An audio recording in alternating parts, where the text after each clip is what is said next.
అధ్యక్ష మరి నేను అనలేనా అధ్యక్ష? ఓటుకు నోటు దొంగ ముఖ్యమంత్రి, 20% కమిషన్లు, 30% కమిషన్లు మీ ఎమ్మెల్యేలు అంటున్నారు. నేను అనలేను అధ్యక్ష ఈ మాటలు? నేను అంటలేను అధ్యక్ష, నేను అంటలేను. నేను అనొచ్చు కానీ నేను అంటలేను అధ్యక్ష. ఇంకొక మాట చెప్తున్నా అధ్యక్ష, దయచేసి మీరు మా రెస్క్యూకి రావాలి. నేను ఏం అనలేదు అధ్యక్ష, నేను వారిని ఏం అనలేదు అధ్యక్ష. నేనేమన్నాను అధ్యక్ష, జడ్చర్ల శాసనసభ్యులు అనిరుద్ధ్ రెడ్డి గారు 30% కమిషన్ అని మాట్లాడినారు, దాని మీద చర్య తీసుకోమని రెవెన్యూ మినిస్టర్ గారిని అడిగాను. 20% కమిషన్ అని కాంట్రాక్టర్లు ధర్నా చేస్తున్నారు సెక్రటేరియట్ లో, చర్య తీసుకోమని అడిగినాను.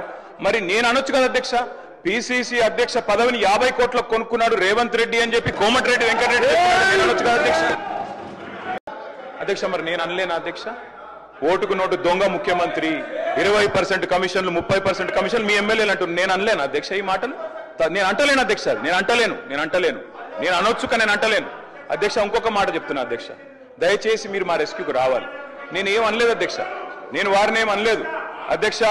నేనేమన్నాను అధ్యక్ష, జడ్చర్ల శాసనసభ్యులు అనిరుద్ధ్ రెడ్డి గారు 30% కమిషన్ అని మాట్లాడినారు, దాని మీద చర్య తీసుకోమని రెవెన్యూ మినిస్టర్ గారిని అడిగాను.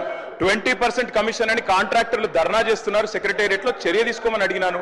మరి నేను అనొచ్చు కదా అధ్యక్ష, పిసిసి అధ్యక్ష పదవిని 50 కోట్లకు కొనుక్కున్నాడు రేవంత్ రెడ్డి అని చెప్పి కోమటిరెడ్డి వెంకటరెడ్డి అనొచ్చు కదా అధ్యక్ష?